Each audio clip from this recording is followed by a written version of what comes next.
Welcome to The Mountain Gardener with your host, Ken Lane. Gardening can be challenging, but with Ken's tips, tricks, and local advice, you'll reap huge rewards. Now welcome your host, Ken Lane.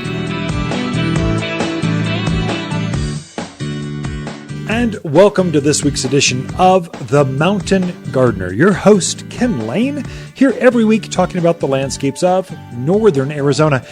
And things are looking really good. They're growing fast. We've started to harvest our zucchini. Tomatoes are coming off. Cucumbers are forming. Don't quite have watermelons and pumpkins on yet, but they'll set here as soon as generally they'll wait until the rains come in the summer. Then all of a sudden they start plopping up with these big fruits and they just grow so fast. So things are really happening. A couple things that I've had to do in my own yard, some maintenance things. Some of the spring vegetables, spring flowers, they're struggling. They just hate this heat. And it's been hot this week. It's been hot and humid, both. And so your pansies, just give up. They look terrible. They're never going to look good again. Rip them up by the roots and just throw them in the trash because they're bringing you down. I've done the same thing with lettuce, mustard, kale, these are things that do not like the heat. But typically it's your leafy vegetables, your winter hardy, winter blooming type of flowers like pansies, kale, violas, dusty miller, stocks. These things love the cold. They do not like anything about summer. There'll be another season that you plant those. Usually that's in September, October, November. But right now, they're just going to struggle for the next 3 months. Don't get involved with their struggle. Just pull them out and move on. It frees up some space. Had this beautiful pot with this ginormous pepper, jalapeno in it. And I put some pansies down below it because they just look so good. And then I went, they're looking all brown. The leaves are brown. The flowers are dropping off. It stopped blooming. It has a dead spot in it. I went, okay, that's it. You're bringing my whole back patio down. I've got entertainment things going on. You're out of here. And instantly that container looked so much better.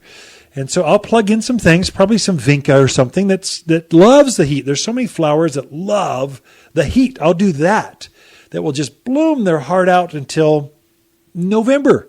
And then they'll kind of go, well, it's too cold for me, and they check out. And they do the same thing the pansies did. So they'll do that in the winter. So then I'll change it out and put the pansies in. So there's this rotation that you do to keep color year-round in your containers or in your gardens. Another one that I'm finding, my roses have been spectacular. Oh, they've been glorious for like 3 months since April.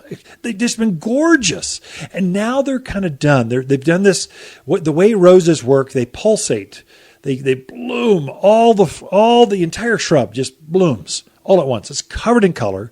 Then it all fades at once. Then it'll take a break. Then it will come back into bloom again, usually in the monsoon season. Then they'll take a break. Then they'll come back in the fall. Usually the fall is the best show for roses, at least in the mountains of Arizona. And so if you know that's how your roses are going to do, here's what to do. What I'm doing is I'm cleaning up my rose. I'm deadheading. I'm taking the spent flowers off, and I don't want that shrub to focus on making rose hips or thinking about seed or anything but blooming. So I nip those things off with scissors or pruners. Sometimes I'll just pluck them right off by hand. And so I'll just pick them off real quick, like Edward Scissorhand. Just take off those spent flowers. And then what will happen is that plant goes, oh my gosh, well, what just happened? I was going to focus on making a rose hip and putting all my energy into this big knob at the end of where the rose was and focus on this colorful, almost like a crab apple. And now all of a sudden it goes, oh, I can't do that. That's my way of reproducing. Oh, I will need to form another flower very quickly, or I won't be able to reproduce. So it's thinking about reproduction and forming new flowers and seed, thinking about seed and casting seed out. If you never let it think about reproducing, it just always thinks about blooming. I'm going to need to reflower before I'm able to reproduce. Then it will focus all of its energy, every ounce of it will focus on setting new flowers. And so almost within 40 days or so, as soon as you cut that flower off within 40 days, another flower is coming right back on it. So you can get your roses to rebloom multiple times faster and fuller than you could just letting it go all natural. And that goes for hybrid teas, floribundas, grandifloras. I'm doing my carpet roses right now. So all of them. Cecil Bruners, I've got these huge climbers. I don't do it with that just because they're so big. It's too much for me. I just can't focus on that. But the smaller guys, I just jump in there and just take a bush every couple of days or so and just clean it up. And go, there you look better. No more old flowers, nice and green. And then it starts to focus on adding more flower buds to your plants. This is critical for things like hybrid teas. That's your long stem rose. That's the one that you give your Valentines, your mothers, a long stem rose. It's a hybrid tea rose. They need to be pruned back. And generally, there's textbooks on this. Google it. Count 3 back, 3 nodes, and cut back. Basically, take some of the stem back and cut it back and shape it. And then take it back to the next leaf node, to the next leaf branch. That's without getting technical. Just shape it while you're cutting that old flower, all that long stem rose off. Then go back so the shrub keeps its form. Floribundas are like a hybrid tea. Floribunda is a long stem rose, only at the end of that long stem is not a one big rose. It's a starburst. It's like a 4th of July firework. It just erupts with multiple flowers all at once. So you'll have, instead of one rose, you'll have 20. That's a floribunda rose, or a shrub rose is the same way. And then you get to grandifloras. Grandifloras are the big boys. These are guys that get up 6-7 feet tall, big shrub. Generally, they'll have a long stem rose, and they'll also have a cluster or floribunda roses all in the same shrub. It's so big, so robust, so tough that it can do all the above. I'm not going to be a hybrid tea or a floribunda. I'm going to do it all. So the key now, though, is any of your perennial shrubs or perennial flowers deadhead or take off the spent old flowers and do it as they are expiring. As they're getting done blooming, take them off. It shows off the flowers that remain better, so you see the better color. It doesn't have all those dead leaves, dead petals there to bring the plant down, and then it forces that plant to focus on blooming again. That goes for echinaceas, it goes for salvias, it goes for any kind of perennial. Will really do better with that. Dianthus, just name it. That's it. It's going to make them bloom better, bloom more, and bloom more often. And so it focuses its attention on forming more roots and more flower buds and less on seed. Plants are naturally focused on produce a seed. So I can shed that off and have more of me out there. Don't let it do that. Keep it in its place. I'm really focused on my roses right now, and I'm focused on my gaillardias, echinaceas. What else was I pruning out there? Just basically things that have been blooming. Now they're kind of fading. I'm taking the old flowers off. When I'm done with that, I'll go ahead and fertilize those with all-purpose plant food. It's a 744 all-purpose food. What happens is it takes a lot of energy to focus on making these flowers. So it can't just do it on a water diet. It's like a weightlifter. You need lots of protein to make the muscles go big. So you work out real hard. You got the right food, right protein, and all of a sudden you bulk up. You go, whoa, that's impressive. Well, that's the way flowers are. They need the right food to take up within their root structure to form the new flowers. And that's when your petunias stop blooming. That's why. It's either it didn't have enough food to keep producing the flowers, or you got a budworm. So there's a little worm that eats the flowers off. It's one of the two things. Only one of two things. And we usually this time of year start with the water. You've been watering so much through June. Now you've flushed all the food out, so you need to replenish that food so it can focus on forming new flower buds. So those are the big tips I can give to you. Deadhead your flowers and fertilize, especially those things you want more flowers or more color out of. It'll make a difference as the summer growing season starts. Be right back with Lisa Waters Lane with your garden questions right after this. You've been listening to The Mountain Gardener with Ken Lane, owner of Waters Garden Center in Prescott. Join him every week for timely garden advice right for the gardens. Visit Ken where he can be found throughout the week at Waters Garden Center in Prescott. Hi, Waters with the plants of the week and our kaleidoscope Abelia. The longest blooming of shrubs, late spring, the entire bush is covered with pink flowers that continue to show off all season. A compact evergreen that is frost, drought, and heat hardy and deer proof. This shrub shines in a kaleidoscope of multicolored foliage that sparkles all the time, all for just $34. Waters Garden Center, 1815 Iron Springs Road in Prescott, where people who love to garden, they love to shop. Some things are just better together. July is the best time to fertilize with all-purpose plant food from Waters. But pair the all-purpose with humic acid, and it's a 1-2 punch of garden power. Humic acid gives your soil organic matter that helps plants' roots receive water and nutrients. So it makes fertilizer work even better. Like salt and pepper. Coffee and donuts. And hey, you and me. Aw, thanks, Ken. All-purpose plant food and humic acid better together, and only at Waters Garden Center. You've been listening to Ken Lane, the Mountain Gardener. Green thumbs learned while working in the Family Garden Center. Now welcome back to the Mountain Gardener. And we are back in the studio with Lisa Waters Lane in the studio. She comes each week with your garden questions, and welcome. Thank you. Lady. So I got to say, the new remodel we have going on. The new remodel. It's kind of new. Is that even doable? Or is it just a the remodel? Additional remodel? It's the remodel of the remodel, like it's a three reiteration of the same room. Well, we've been in that house a long time. Yeah, that's true. But anyway, what I was going to say was your sense of color. Yeah. Exceptional. Oh my gosh. The place looks great. It was a dark, dingy dungeon of a room, and now it's bright and light and airy, and I just want to hang out with you. It's much more inviting when you go down there now. Yeah. So we got sofas coming in. We've got people have been consulting on AV equipment, TVs, and it's so complicated. Oh my gosh. But it's going to be a wonderment when we get done. It should be. I was thinking, just a nice little room with a sofa and a TV. Well, it turned into a nice little room with a sofa and a TV. Well, it was a theater and a room sound system. It had all that. It's not like we're down. I'm not going to downgrade. We're going to. I'm pretty sure I'm not going to be able to operate it. One second. I might be able to turn the lights on. Alexa, turn on the lights. Alexa, turn on the TV and play. Yeah. What are you playing? What are you watching now? Futurama. Don't tell people what I'm watching. Oh my gosh. Yep. So we got to pick a movie. What's the first movie we want to watch in our new sofa theater TV room? I don't know. I have to think about that. I'm thinking Alfred Hitchcock.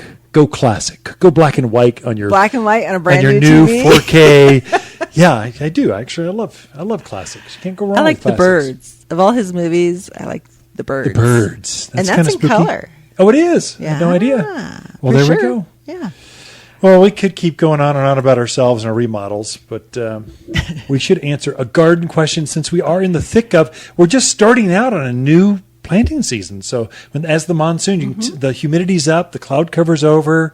It's like the start of another plant. We should cover some gardening tips that really help people, listeners, in their gardens. Okay.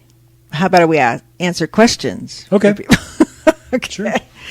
Well, Ron would like to know, he heard us talking about the weed and grass preventer. Yeah. He did put it down in February, but he seems to remember you should do it twice. Yeah, and is true. that correct? And is now the right time? I love listeners that actually Listen? Yeah, that's a great thing. Oh my gosh. Yes, our season here is so long that it's longer than than the Midwest. Maybe the only thing longer would be maybe Southern California, tropical climate, Hawaii or something. But we've got this 9-month or more window of growing, just actively growing, maybe longer than that. And so in the winter, the February season, we've got dandelions, foxtail, all these nasty spring weeds. Of course, they've all died. And now they're brown, and now they're burred, and they're starting to burrow through your socks and come to the other side, and that's foxtail.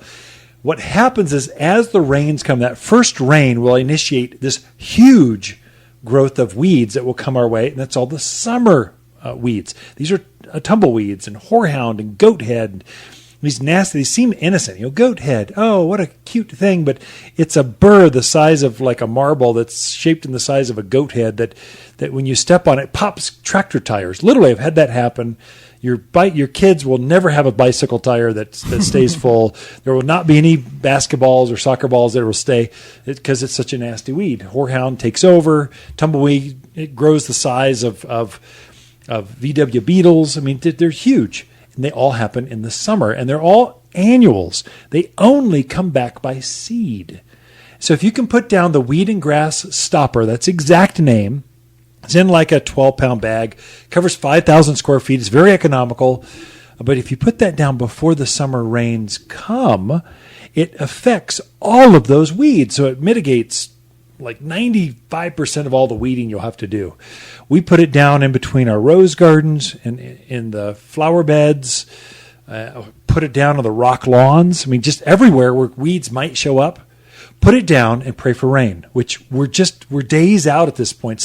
By the end of this month, you'll have monsoon rains, guaranteed. That's a pretty safe bet. It's going to happen. And so put it down before that happens and before the seed germinates. If you wait until after the weeds are up, it's too late. Now you need to go after glyphosates, and the summer weeds are really aggressive. I mean, they're just hard to kill. Get them before they germinate, no weeds. Get them after, and you just have a laborious, mundane weeding project that's going to happen. So highly advisable now, in basically the first of the year and before the monsoon rains. To go back to the answer to the question, put it down twice in the winter and right before the rains come in the summer. Yeah. There we go. I think especially if you have dogs or kids that use your yard, boy, there's nothing worse than trying to pick stickers out of a dog, their feet, kids get into it. It just saves you so much grief. We have a miniature schnauzer. She's only, 12 weeks old, just very young, tiny, still growing, actively gregarious, still has her baby teeth. We took her up to Lake Powell. She got stuck on a weed. Oh, my God. It was like Velcro. She's got this fur that's like sucks out. It's like a vacuum. She's basically a schnauzer's like a dust mop with long legs. And so she got stuck up and couldn't get off. I mean, I've never seen a weed like that. It was insane. She was literally stuck there. And then we finally got her pulled off of it, and then the leaves just stuck to her. Yeah. It was like worse than Velcro. Yeah, it's a smart weed. I'll get stuck on anything that touches me, and they will pollinate everything around me on my behalf. That's brilliant. Crazy. So yeah, done. You don't want anything like that going in the yard. So our next question is from Melissa. She has a large maple that grows in the middle of her lawn area. The leaves are losing some of their real dark green color, and she says some of them are quite pale already. What can she do to green it back up? You can almost see that one coming. It's a tree in a lawn. You just see the question. We answer this question probably every day. So what's happening is you've been watering your lawn a lot to keep the grass alive. Mm-hmm. Well, you've watered all the nutrients out of the root zone where the tree is. So the tree is starving, not of water, but of food. And so you've got a classic iron deficiency. That's probably 90. I'd go to Vegas on that one. 99%, that's what it is. So what to do? One, don't use ironite. Don't even bother. It doesn't work this season. It works next season. It just doesn't work fast enough. We've got some chelated irons. Mm-hmm. Chelated means available right now in liquid form. It's immediately available. Or super iron. There's irons that release faster that you'll see the reaction better. So do that. Put iron down around where the tree is, and that will start to green it up. But we need to put some nutrients back in there. So I would also, in addition to that, fertilize your lawn. I would change the fertilizer you're using. You're using the wrong one. Just get away from that 2100 Scott's Turf Builder. That stuff is not going to work with a tree. It works with the grass, not the tree. Switch over to Water's all-purpose plant food.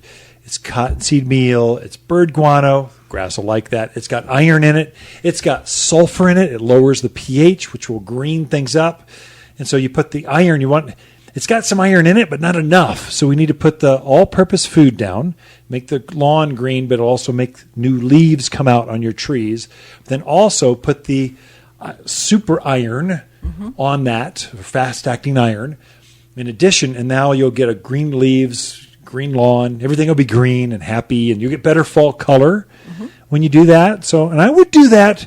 I would do that before the monsoon rains come. Not that it matters in the lawn because you're watering so much, but do it right away. But do the rest of the yard as well. It's important to fertilize your Rose of Sharon's, your roses, your hydrangeas, your roses, your everything now before the rains come, so you can get more growth.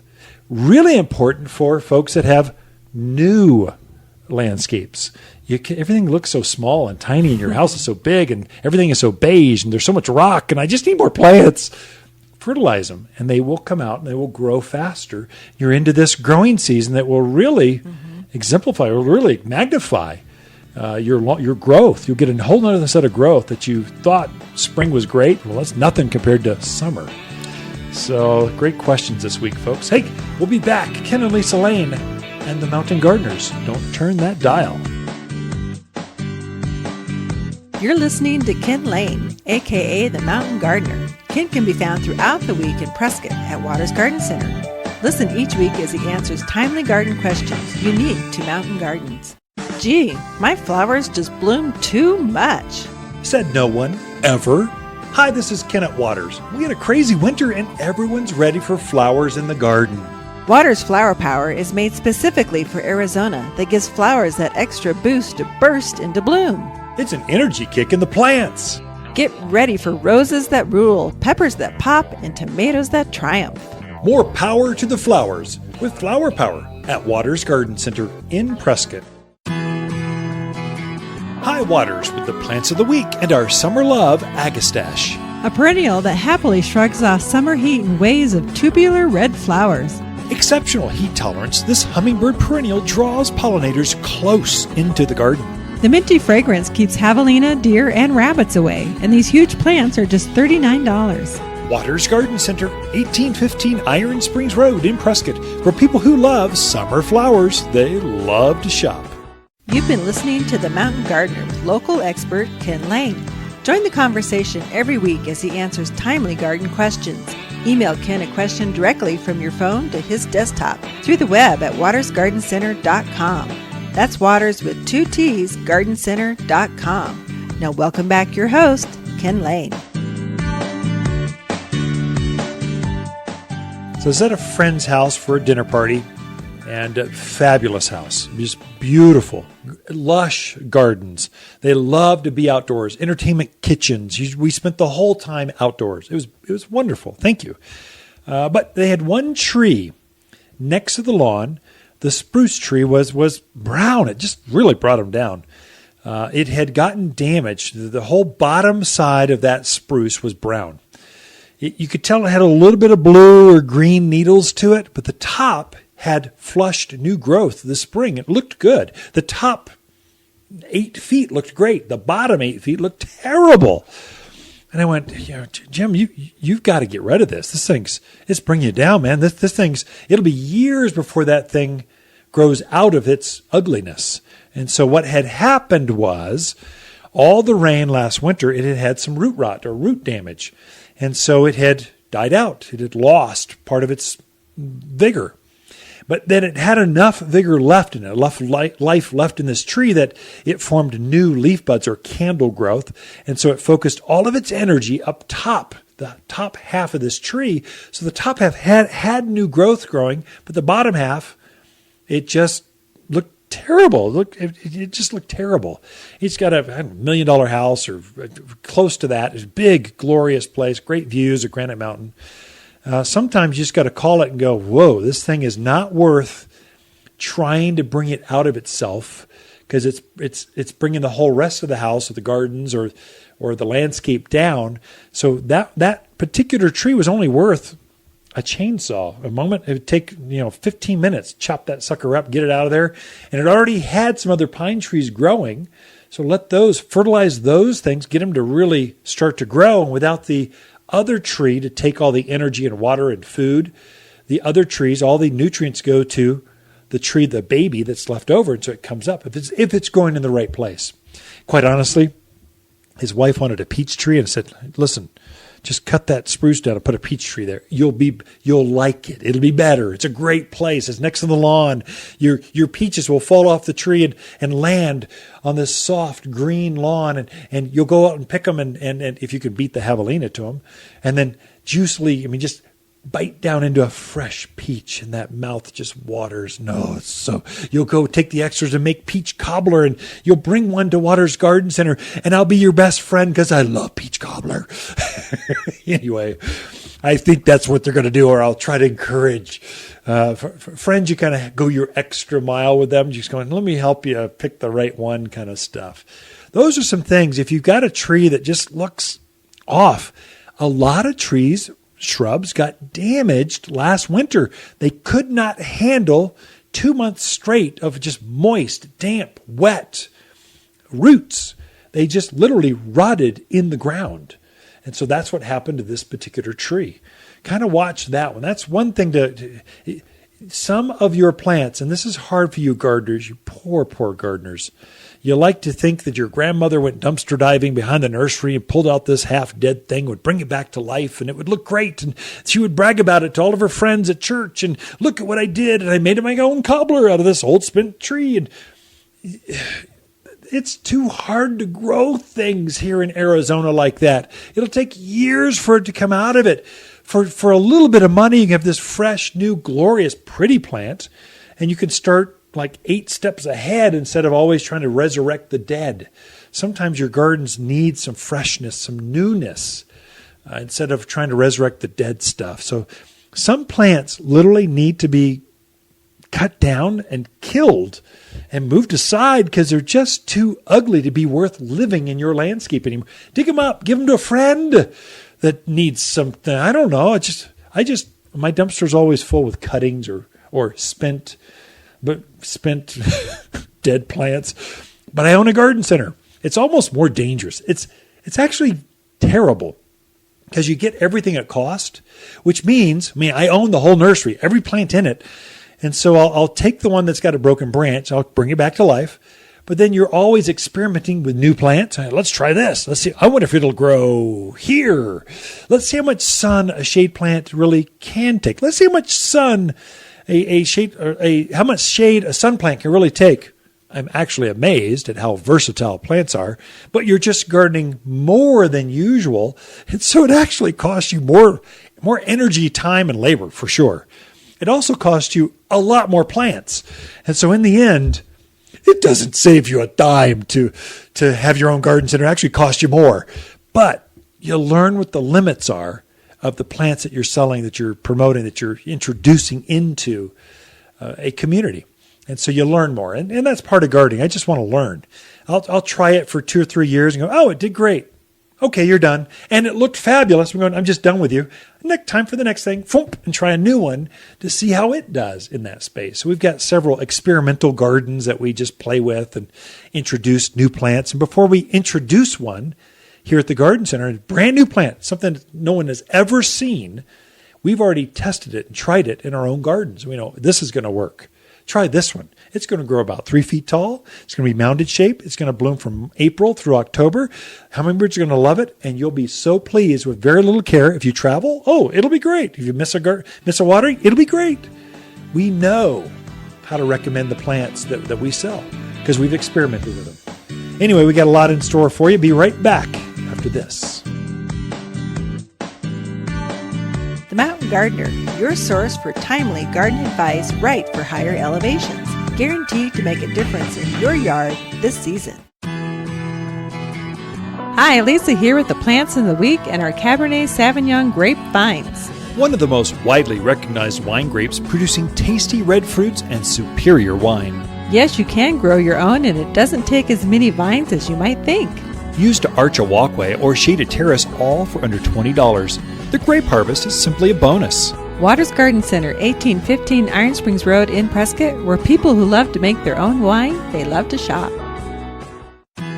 Hi, Lisa with the finds of the week and our Forester Feathergrass. Dramatic bronze flower spikes start blooming in early summer and don't stop until well into next year. The flowers are so light and airy, it's often referred to as feathergrass. Growing to just hip-high, this dainty grass shows off enough to make a designer statement without being invasive, all for under $30. Waters Garden Center, 1815 Iron Springs Road in Prescott, where people who love really pretty grass, they love to shop.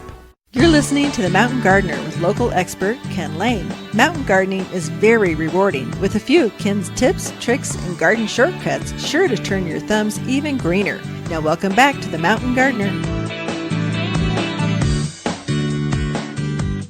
And we are back with Lisa Waters Lane in the studio, because sometimes you talk to one gardener and you get one answer.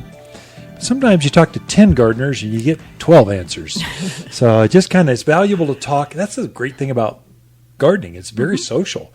And so instead of just hearing Ken's diatribe on gardening or weeds or tomatoes or whatever, I thought, we're going to give a segment to Lisa, and it's going to be all about her, and I will shut up and not talk anymore. And so this segment's the next 10 minutes is all about you and your green thumbs. Me. Yeah.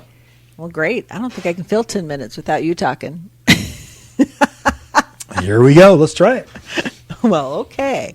So I thought we would talk about herbs. Now is a great time to be putting those herbs out. But the great thing I love about herbs is putting them in pots. And the wonderful thing about that is when it gets cold and it's wintry, you can bring those herbs inside. Yeah. And you put them in a nice sunny window, and they're going to perform just as well for you. And that way you can use fresh herbs year-round for your cooking, for your aromatherapy, for all that stuff. We have a lot of herbs. We harvest right from the yard in midwinter, like parsley, rosemary, lavender. There's so many of them that you can you don't have to bring it. But basil, definitely. Cilantro, definitely. Some just oregano, you'll get better, more production. So, herbs, but that's I also great. think, yes, a lot of them can be outside in the wintertime and do fine, but it's also nice to have something aromatic inside in the winter. Yeah. Plus, you're more likely to use them. That's true.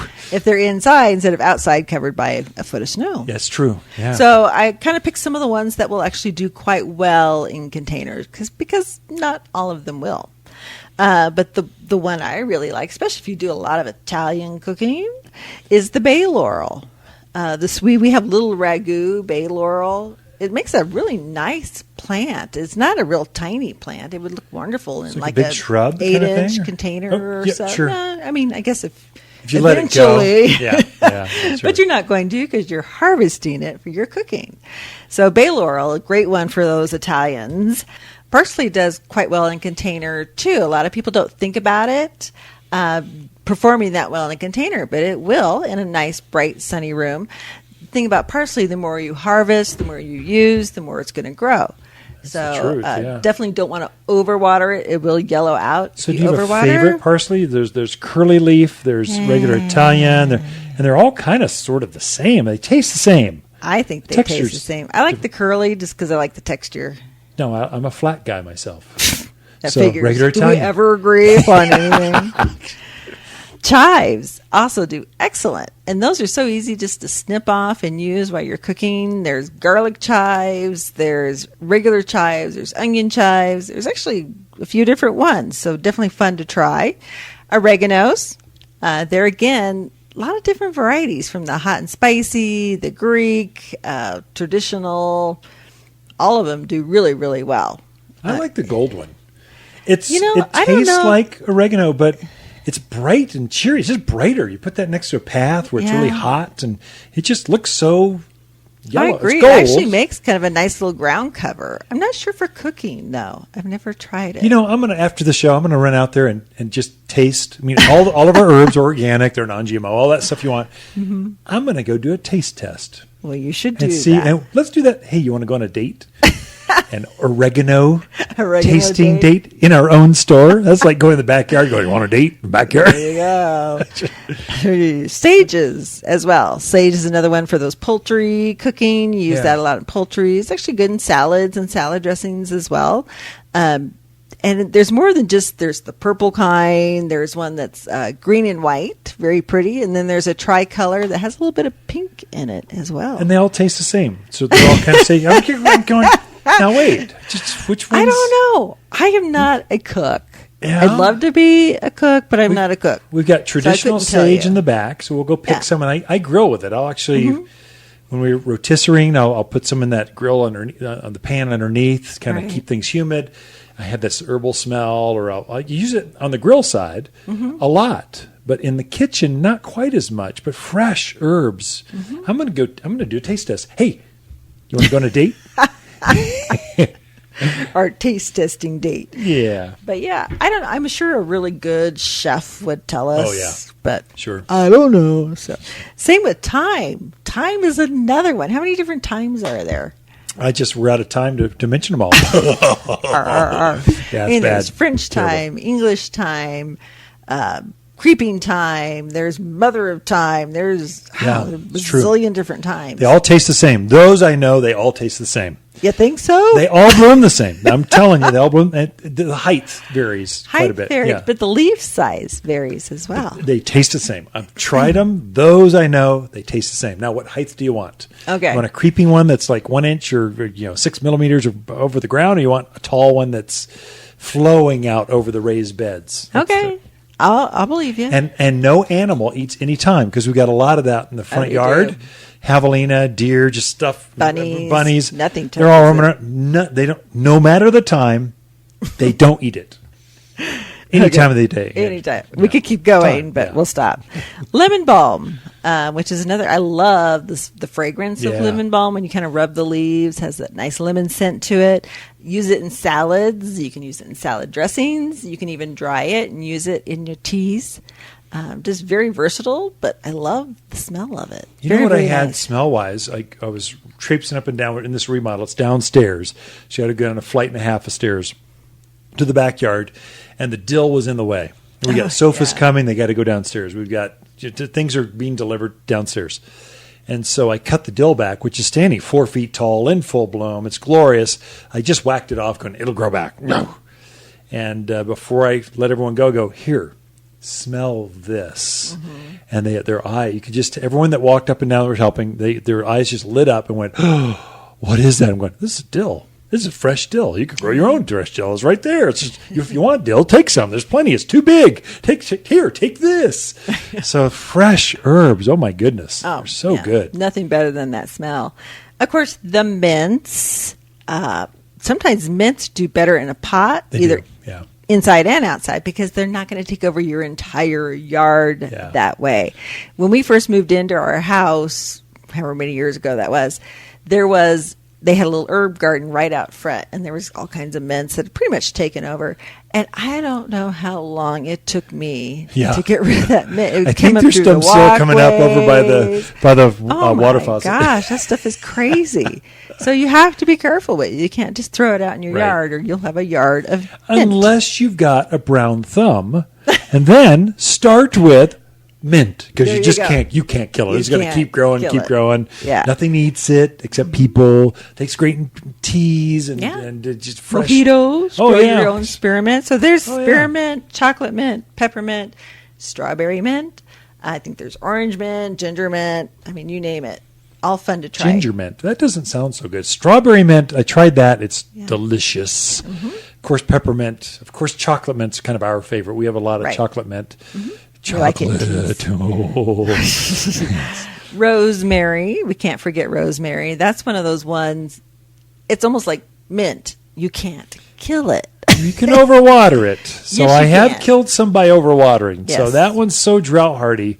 Right. You got to put it on the drip system that's watering the trees and shrubs. You water it once a Mm-hmm. week. It's good enough for rosemary. But yet, there again, there's the creeping rosemary. There's upright rosemary. There's Monrovia makes one called a barbecue rosemary. It's supposed to have really strong stems so that you can do your shish kebabs on it. Yeah. So a lot of different kinds all do well. And of course, you can't forget your lavender, which you already mentioned.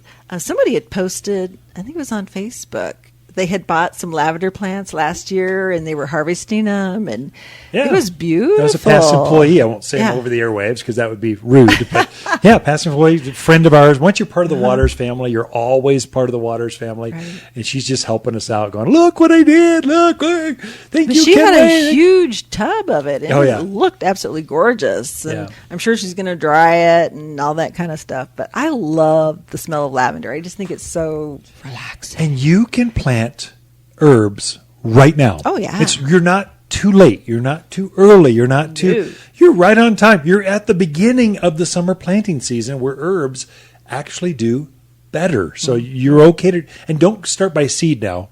Start by a plug or a plant or start. You want to start. You want to plant, not just a seed, and eventually it will get bigger. Anyway, thank you, Lisa. Great ideas and tips on herbs in your own gardens. Be right back with Ken and Lisa Lane and the Mountain Gardeners.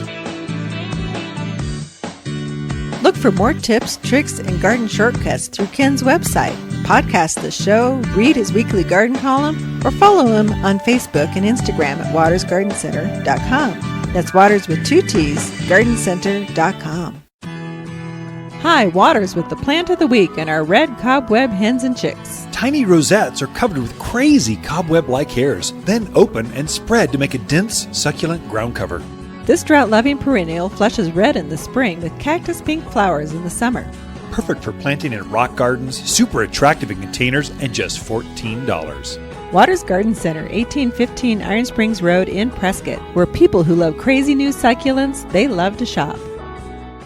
Hi, Lisa with the plants of the week and our Goshiki holly. Goshiki translates from Japanese as holly with 5 colors. Its new leaves emerge red, then turn green. The entire top of this holly is draped in colors of cream, white, gray, yellow, and green. This evergreen makes the perfect accent, hedge, or evergreen container for its all-round good looks. A really nice plant that shines through winter is just $39. Waters Garden Center, where people who love Japanese gardens, they love to shop. Welcome to the Mountain Gardener with Ken Lane. Gardening in the mountains is different. Listen to Ken's tips, tricks, and garden shortcuts guaranteed to make your gardens more beautiful than ever this year. Now for better advice that works locally, welcome your host, Ken Lane. And we're back with the Mountain Gardener. I've got a very special guest in the studio. This is the privilege of having a studio right here at the Garden Center. You can talk folks into coming in. If you just give them a plant, they'll come talk to you.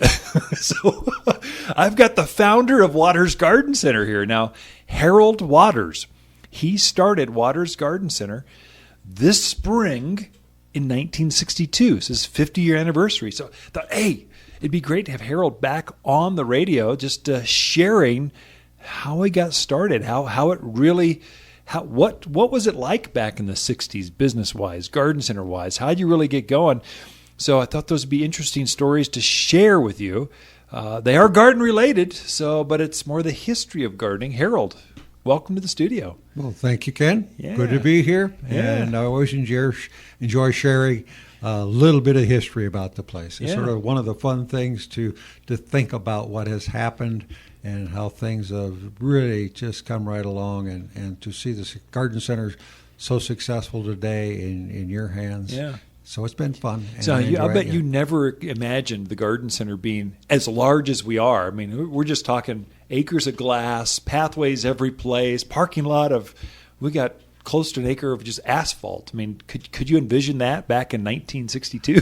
God, I had no idea. You know, Prescott in the 60s, Prescott was nothing like it is today. It had its very first subdivision, which was out on the same road, out Thumb Butte Road, past Prescott, which first large subdivision. There had been some smaller developments. But Prescott was just taking a hold. They had just built their first shopping center out on the west side there and off of Thumb Butte Road. And, well, you know, it has changed so much, because one of the things that comes to my mind right now is that, you know, we were very fortunate. We had a lot of business in the spring and even through the summer. But when winter would come, you know, not a lot of people back then thought about gardening or even wanting anything to do with the garden once it got cold. And so we had a real problem surviving the winters. And I must admit, I had to go to work and do work for other people to help keep some food on the table for the Waters family. Yeah. You know? So now what kinds of what did you do? What kind of jobs were those? Or where did you have to go? Or was the garden center still open, or you just shut that down and go garden for other folks? Well, first of all, when I didn't close the garden center down, we cut back the hours, but my wife, Lorna, would come and watch the store during the day, and while I was out there looking for work and doing other things. And one of the most interesting jobs I had, I learned something, was I was working for a brick or block mason, and I was mixing the mortar and hauling the blocks and stuff. I was a hod, is what they would call them in those days, anyhow. Yeah. And that's one of the jobs I had. And then also I had an opportunity to travel over to the Colorado River. That was just starting to develop at that time. And I would work over there in the winters. And there again, Lorna, my wife, would watch the store. And some of the things that customers and people that knew us that time would laugh about is my youngest daughter, Lisa, who is your wife. That's right. Was out there in the nursery, and she would be out there playing on the stacks of steer manure bags, and they'd laugh about that. Well, we heard the same thing about our kids when they would come in. Or I'd have them weeding out by the signage, and people be honking at them, going, "Get away from the road!" They're weeding. It's their job. It's family business. I'm so happy that the family could continue on, and with you and Lisa and your family having it. So it's a great thing. I'm proud of you. Thank you. I've heard rumors that back in the day, this is 60s, 70s, you had pet stores. You had what other kinds of? You're a true entrepreneur if ever there was one. You got the fabric. You're the mold for the family. What else did you do? We did have a pet store. We had a large area of aquariums, sold tropical fish, things like that, and stuff that goes along with them. We sold small pets like mice and pet rats and guinea pigs and hamsters and all that kind of things. And my wife started a dog grooming business there at that time. There was nobody grooming dogs except for the vets would have somebody that would sort of clip them anyhow. And so Lorna groomed the dogs, and there again, that's helped us survive during that time. That grew enough that we were able, Lorna finally decided she didn't want to be a dog groomer anymore. We turned it over and hired people to do it. And we had a pretty nice pet shop. That was the big thing that we did at that time. That was sort of the sideline. And we had that for about 10 years, something like that. And it helped pay the electric bill and keep food on the table too. So what else? Florists, landscapes? We had, yes. What else were you? Okay. Well, first of all, we did landscaping during that time. And our landscape jobs, many of them are mature jobs today, mature landscapes, and sort of fun to go back and look at that.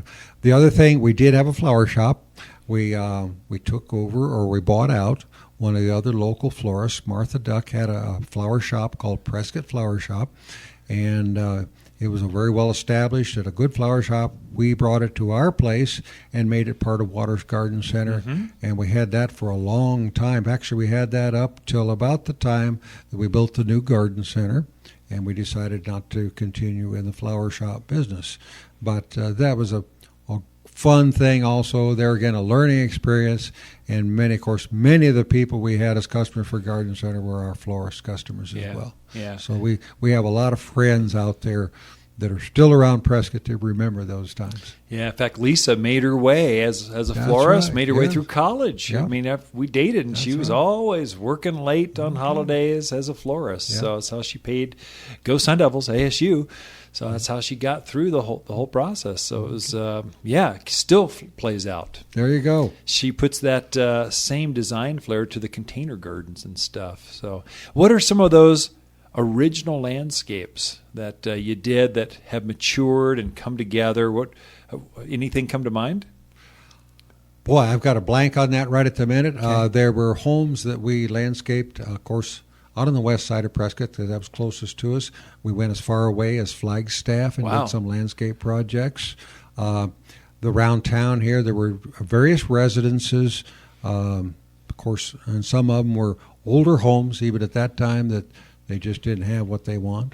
You mean like Mount Vernon or some of the older downtowns, parts of town? Around the downtown, Gotcha. outside of the downtown area there.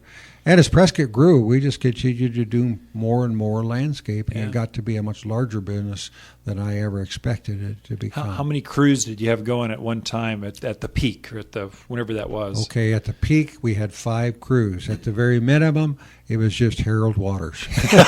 Digging holes and planting shrubs and trees. Sometimes it works that way. The very first real landscape job we had was out off of Thumb Butte Road and on one of the side streets there. And I remember we put in probably what was one of the first low maintenance or gravel pebble lawns that was done. That was just a new thing in the 60s. So a rock lawn. You're right.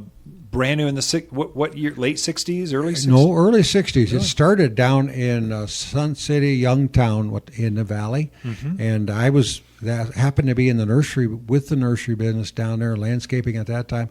I learned a little bit about it down there and came up here and was able to introduce the low maintenance type yards that we have here, so many of today. So rock lawns and natives and just so you can travel, and now the whole city's rocked over. Yeah, it's all because of you. Well, with all the retired people here, they don't want to be tied down. Yeah. And even the younger families, they have so many more activities than we used to even. Yeah. There's always something going on for the kids. So they just like a lifestyle where they don't have to spend as much time with their yard. Any commercial things that you did? Or we did landscaping of the Yavapai College. Oh, really? When they first built the first facility out there. That was a nice project, and some of the same trees are there. They have done so much revision work out there and additions that most of it's gone now. Yeah. But a few of the older trees are still there. Yeah, you etch your initials in there or something to watch them grow, or at least mentally. Yeah, you do, and even in the houses that we have owned and we landscaped them, to go back and take a look at some of those too. They're landscaping. It's surprising how fast 10 years passes, and a little tree when you plant it is a nice shade tree then in 10 years. So. Well, Harold, that's the best time to plant a tree is today. Get going. The next best time was 10 years ago was the best time. The next best time is today. So get those trees. And Harold, we'll have to have you back. It's always interesting to hear those stories and the company history. You're listening to The Mountain Gardener. You're listening to local garden expert Ken Lane, the owner of Waters Garden Center. He can be found throughout the week at Waters Garden Center, located in Prescott at 1815 Iron Springs Road. Thanks for tuning in to The Mountain Gardener. Hi, Waters with the plants of the week and our gold flame honeysuckle. Wonderfully fragrant. These blooms are in full color right now and will stay that way until the first frost of October. These pink and gold blooms are irresistible to hummingbirds and butterflies alike. Excellent as a quick ground cover, but robust enough to climb vertical structures and fences, all for under $37. Waters Garden Center, 1815 Iron Springs Road in Prescott, where people who love blooming vines, they love to shop. Wondering why my garden looks amazing? Well, that's personal. The personal garden shopper service at Waters Garden Center, that is. Before talking with my personal shopper, I had no idea which plants would be best for me. But now my garden is bursting with flowers and buzzing with hummingbirds. Just go to watersgardencenter.com, click on Shop, and choose Personal Garden Shopper. A Waters Garden expert will pick the perfect plants for you, personally. The Personal Garden Shopper, only at Waters Garden Center in Prescott. You've tuned in to The Mountain Gardener with local garden expert Ken Lane. Join him each week as he answers timely garden questions that are sure to make a difference in your gardens. Now welcome your host, Ken Lane. I do have a huge shout out. Just kind of here's the insider scoop. So Lisa and I, we give the Garden Center as free access to certain nonprofits. If you support our causes and what we believe in, we'll give you this unbelievable garden to have a party in. And so the largest garden party of the year really is here at Waters Garden Center. It's held the last Sunday in June, and it's Prescott Frontier Rotary has to host the party. And then we give them the facility and we help them look really good. We put our marketing to it. Anyway, over 300 people came. They raised a record amount. I'm hearing they raised over $50,000. I'm getting the details now. I'm trying to get it's actually growing. I just picked up another $1,000 check for them. And so it's well into the 50s. It might even be $60,000 they raised for the community. And they said, I was talking to the president, he said, oh yeah, Ken, we gave away $36,000 already to the PUSD school district. And now we're looking to do international water projects into polio. They've got several different international things, components, and then local stuff they do. I was awestruck, blown away. I'm going, I'm part of the club. I'm one of the members. I didn't know we did that much. And so I'm just so proud of Grapes for Grades last Sunday. Raised a record amount. Looks like they'll be just shy of $60,000.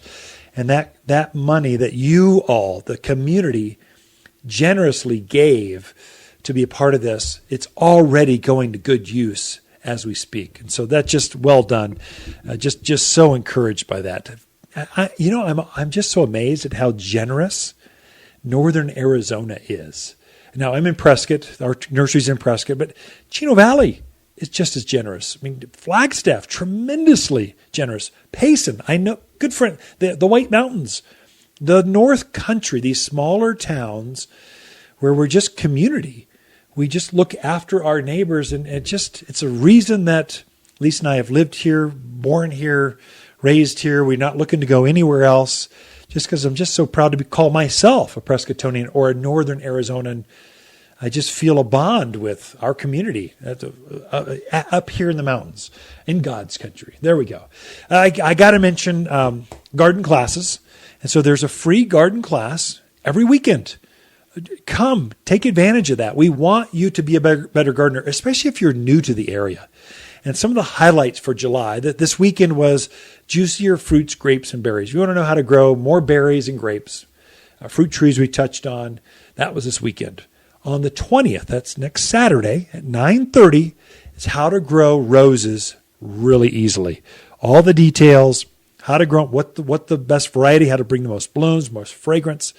And then the last Saturday in July, the 27th at 9:30 in the morning, it's perennial flowers that with impressive blooms. If you're into perennial season, things are blooming like crazy. If you want to know, have more color, you plant it once and you're done. It comes back year after year after year.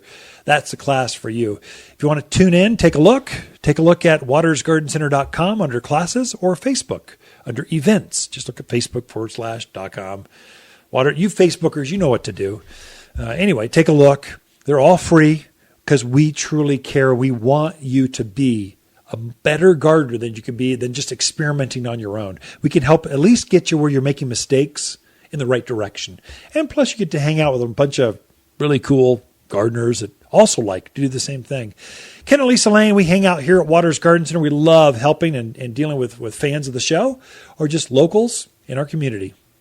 Hi, Ken here with the plants of the week and our pink volcano phlox. Just when spring flowers are fading, these beauties revive and show off. Your grandmother only dreamed of growing a pretty pink phlox this fine. Each flower cluster could make a bridal bouquet all by itself. This new volcano series is erupting with flowers used to accent entries and fountains, all for $15. Waters Garden Center, 1815 Iron Springs Road in Prescott. For people who love eruptions of pink flowers, they love to shop. Hi, Lisa here with the plants of the week and our lavender chiffon hibiscus. This hardy variety is one of the longest blooming, most prolific shrubs, showing off massive 4-inch lavender flowers all summer long.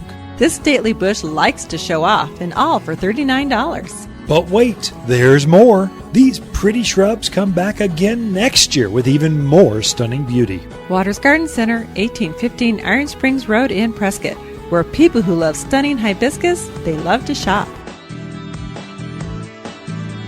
If you want a more fruitful garden, increased success in your landscape that just feels better, then tune in every week to The Mountain Gardener.